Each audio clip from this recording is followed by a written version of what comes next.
Hey, what's up everybody? This is Sick Eric back again with another video, and today we're going to be doing a full comparison between the Samsung Galaxy S9 and the Samsung Galaxy S10e. As you can see, really nice devices, huge difference in design. I thought these would be a nice comparison because they are pretty much the same screen size, 5.8 inches on both of them. As you can see, the bezel is a lot has changed in 1 year as far as the bezels go on devices. You can see the huge bezel on, well, not really huge bezel, but the bezel on the S9 is definitely bigger, and the chin is definitely bigger as well on the S9 than it is on the S10e. So a lot has changed in 1 year as far as bezels go, and like I said, displays are pretty much the same size on both the devices.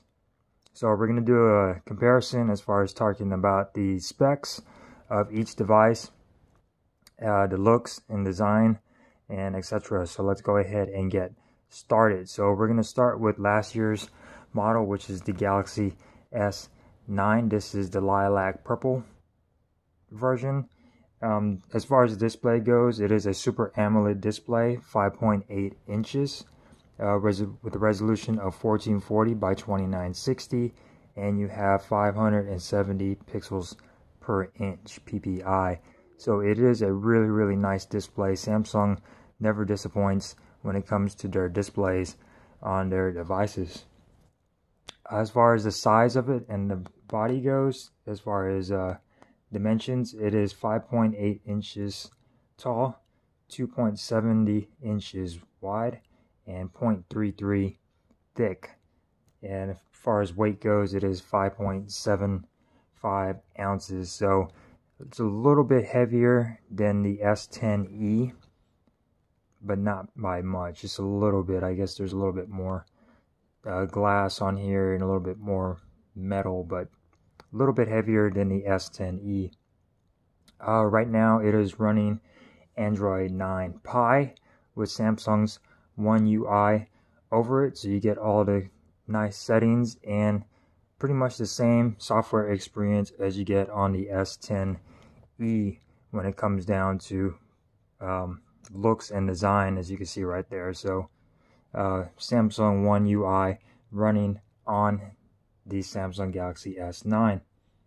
You got Gorilla Glass 5 on the front and on the back, so it's really nice. You have IP68 water and dust resistance as well.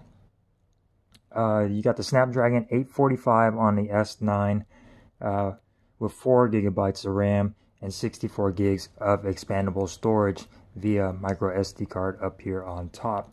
You could expand the storage up to 400 gigabytes as well. The GPU on here is the Adreno 630 GPU. You got camera. You only have one camera on the rear. The S9 Plus had 2 on the rear, a telephoto and your regular wide main sensor. On this one, they only put one. A little bit of a different implementation. You had a lot of sacrifices from going from the regular version to the Plus last year. The main camera sensor is a 12 megapixel camera with the aperture f1.5 and 2.4. Has that variable aperture, the same as on the S10e. You got OIS, records up to 4K. You got autofocus and etc. The front-facing camera is an 8 megapixel camera with the aperture f1.7. You got autofocus, and you can record up to full HD on the front-facing camera on this device. Really nice cameras. Samsung never disappoints when it comes to their cameras.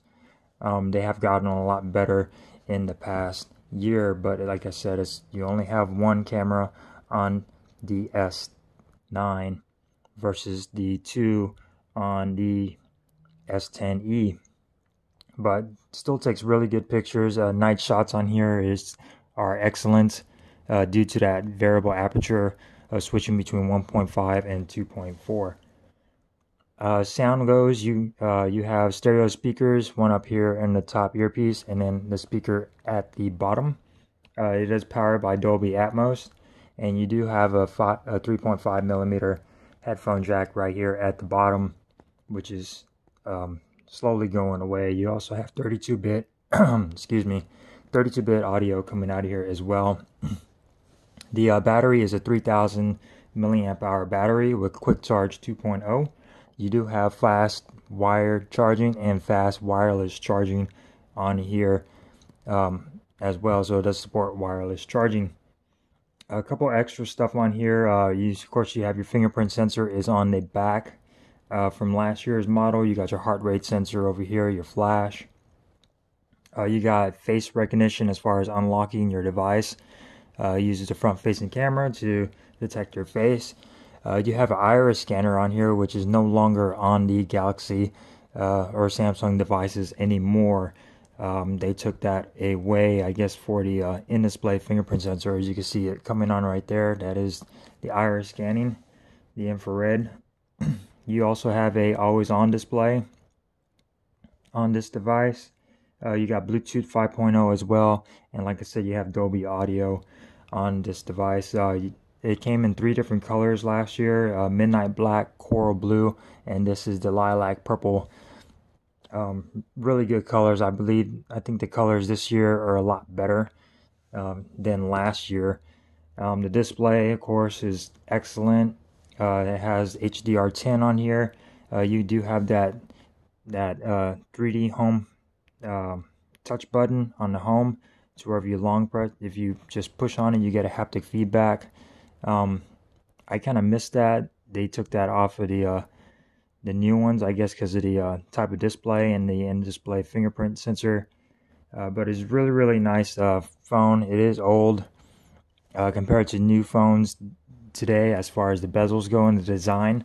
The 4 gigabytes of RAM is it's really not that much. This phone does lag from time to time when you're updating apps and trying to do stuff and you're getting in notifications. It will get a little jittery on here.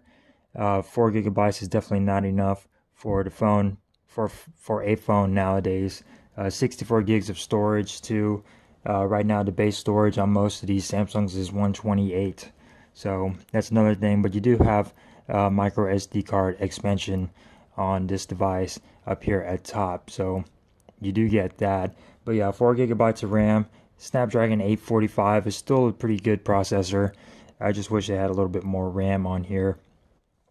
So the next thing we're gonna go is on to the Samsung Galaxy S10e, this year's model. As you can see, a lot has changed in 1 year as far as design goes. You have less chins at the bottom. You have less bezels going around.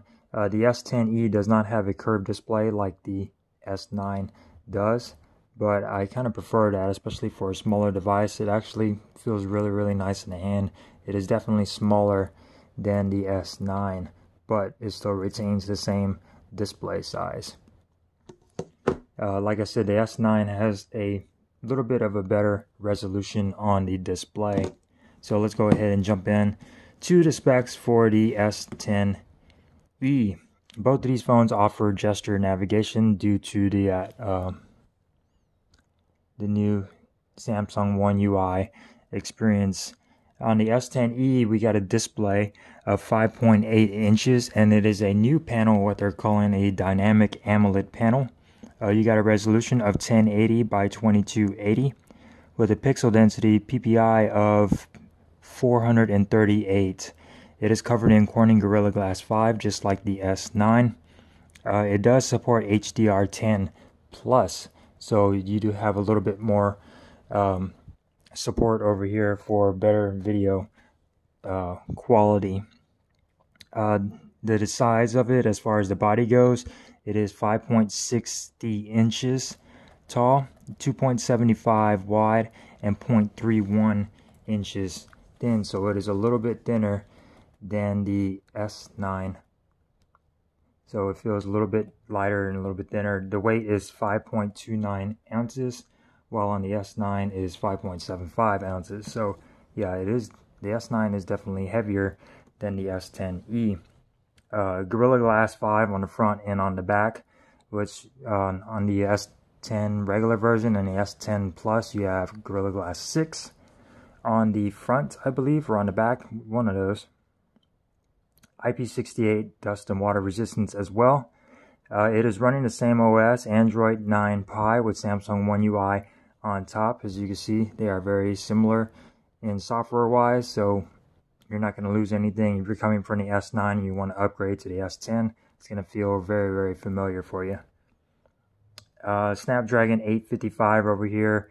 The base model comes with 6 gigabytes of RAM and 128 gigs of internal storage, expandable via micro SD card up here on top. The one I got is the 8 gigabytes of RAM with the storage of 256 gigabytes of storage, so twice the RAM over here on the S10e, and you definitely feel it. This phone is a lot snappier and faster, just when opening apps and stuff. As you can see right there, it just flies when it's going into different things. When you're opening apps, it just really flies opening apps and going into, like, say, your browser or stuff. Really nice. It's very snappy over here. No complaints. Like I said, the S9 does tend to lag a little bit due to that 4 gigabytes of RAM. Micro SD card expansion up to 520 gigabytes. And the GPU is the Adreno 640, while you have the 630 over here. Cameras are a little bit different on here. You got the Infinity O display with your camera cut out right there on the top corners. I don't know if I could get something that shows it off. See, right there, you can see the cutout of the camera, while over here it is in the top bezel. That is what they're calling the Infinity O display, and it is a new panel. It's a dynamic AMOLED panel, so the S9 does have the advantage here as far as having a better resolution of Quad HD. You only have Full HD on the S10 Plus, but with the dynamic AMOLED panel, you could hardly tell the difference of the two devices. They both look really nice. Half the time I don't notice that this is a 1080p display, because it looks really good as far as color goes and color accuracy. I think blue light filter might be on this one. Yeah, so the blue light filter was on the S9, but the colors are very similar, and you can hardly even tell that it is a 1080p display. So no complaints here. You'll definitely be impressed with this display, considering it's a new type of panel. Snapdragon 855, 8 gigabytes of RAM, 256 gigabytes of storage. The camera is a hole punch type camera. It is up here on the corner, and on the rear you have two cameras. The first one is your main sensor of 12 megapixels with the dual aperture, just the same as the S9 Plus, from aperture of f1.5 and to 2.4, so it switches depending on the light situation. The second one is a 16 megapixel with the aperture f2.2, and that is your ultra wide camera, which allows you to have a huge field of view. Let's see if I can get this. And it switches back, and it gives you a wide field of view of what you're looking at, so that's really nice. I like that they brought that over, and they sacrificed the telephoto lens coming from the S10 and the S10 Plus. Really don't use telephoto lenses. I prefer a wide angle, so that is a plus right there. You can record up to 4K 60 frames per second on here, and you do have like a super stable video modes where you could take super steady video. Front facing camera, of course, is the whole cutout up here, and this is a 10 megapixel compared to the 8 megapixel on the S9, and it has an aperture f1.9, and you can record up to 4K on this front facing camera. On the S9 you could only record full HD on that one. Sound, they both have Dolby Atmos audio, and they both have stereo speakers. As you can see, the speaker is up here, in the grill. If I get this to focus, the speaker is up here in the grill, and then you also have the speaker down here at the bottom. And the speakers on here are definitely better than the S9. Check out my video, I'll post it, doing a little speaker comparison on these two devices. But yeah, the speaker quality on the S10 is a lot better. Like I said, stereo speakers, they both have 3.5mm headphone jack, so Samsung did keep that on here, which is awesome. Hopefully they keep this going. I have a feeling in the next year they're going to take that off, but they are listening to people right now, and we do have the headphone jack. Battery, it is a 3100 milliamp hour compared to the 3000 milliamp hour battery on the S9. You still have fast charging, fast wireless charging, but one thing the S10 Plus is it has a power mode, wireless charging power share, which allows you to charge other devices with your device. So if I were to set this on here, it should charge the S9, which is a little finicky. You got to get it in the right spot in order to charge, which is, I don't know why it's not working. Let's see if we can get this shit to work. There we go. So you got to get it right in the right spot. It's not really meant for charging other phones, maybe for like devices like your smartwatch or your Galaxy Buds, because it will drain your battery, and this is a smaller battery, but it does work as far as charging accessories. I would not charge other devices with this because it will drain your battery, and it doesn't charge very fast either. So yeah, reverse wireless power bank charging on here.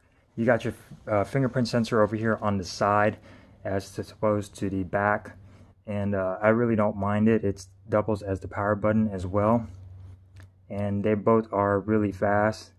You can see right there, they both unlock the device pretty quickly.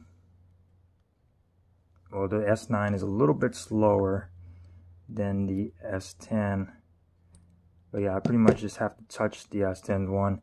The S9, that one was pretty quick. So capacitive type fingerprint sensors as opposed to the S10 and the S10 Plus, you have the ultrasonic fingerprint sensor underneath the display. Facial recognition, they both have facial recognition, so they both have face unlock. They both have Bluetooth 5.0. You have Wi-Fi 6 over here on the S10e, which you get better Wi-Fi signal, better Wi-Fi speeds. You support HDR10 Plus as far as video content on the S10e, and you can record at HDR10 Plus on the S10e, which is really, really nice. They both have always on displays, as you can see right here. So that is a plus. The colors on the S10, there are a lot more colors on the S10e. You have the Prism White, Prism Black, Prism Green. This is the Prism Blue. You have Canary Yellow, and you have Flamingo Pink. As opposed to last year, they only had 3 different colors for the S9. So two really, really good devices. A lot has changed in a year with Samsung. The only downside I see to the S9 is the 4 GB of RAM. It does lag. The S10, 6 GB of RAM will do you just fine, but the 8 GB, this phone flies. Like, this is a small phone, but it's definitely a beast of a phone. Very, very powerful. 8 GB of RAM, 256 GB of storage, as opposed to the 4 GB, half the RAM over here, and more than less of the storage. You got 64 gigs of internal storage over here. So a lot has changed in 1 year for these devices. Still, if you're looking for something cheaper, the S9 is definitely cheaper. I would probably say go for the S9 Plus. You get more RAM, and you get a bigger display, and that extra camera on the rear if you care about the telephoto lens. But this was just a comparison between the two devices. Let you guys determine which one you think sounds the best. I was just providing you with the info and doing a comparison with these two devices. As far as design goes, go ahead and do a walkthrough on these two devices just to show you guys what they look like up close. So at the bottom of these two devices, you have your speaker, you have your USB Type-C connector, you got a mic next to your speaker, and you have the 3.5mm headphone jack on the bottom of these two phones. Different style, same layout. On the right hand side, you got the power button on the S9, which is lower than the S10, so I would definitely appreciate that more. They moved it too high on the S10e. The power button also doubles as a fingerprint sensor, and you can use it for gestures as far as opening and closing your notifications. But it is nice that it is included in the power button to scan your fingerprint, so you don't even have to push it when you want to lock your phone. You just go ahead and touch it and it will unlock your phone. But I do prefer the location of the power button on the S9. It's definitely lower. Up top, you got your micro SD card expansion along with your SIM card tray. You got a couple of microphones, one microphone on each, a little bit of a different layout. On the left hand side, you got your same layout. You got your volume rocker and you got your Bixby button. They are about the same location. The volume on the S9 is a little bit higher than the S10, but they are about the same location. On the rear, you got your cameras. On the S9, you got your fingerprint sensor right underneath your camera with your heart rate sensor and your flash. On the S10e, you don't have, you do have a heart rate sensor, I think. I'm not sure on that. And then you got your dual camera right here. You got your Samsung logos and your Galaxy S logos at the bottom. So two really nice devices. They both still look really good as far as design goes. They are eye catchers. I prefer the colors on the new S10s than the colors on the S9. I had the S9 Plus in coral blue. I prefer this blue better. It just looks really nice. As you can see, they are fingerprint magnets. So with that being said, guys, hope you enjoyed this video and the quick comparison between these two devices, the Samsung Galaxy S9 and the Samsung Galaxy S10e. Let you guys determine which one you like the most. Don't forget to subscribe and click that little notification bell for future content. If you enjoyed this video, give me a thumbs up. If you didn't, thumbs down. That's alright. Comment down below which one you think is the best as far as specs go. Let me know which one, if you're going to get one or if you're not going to get one. And I will see you guys in the next one. Peace.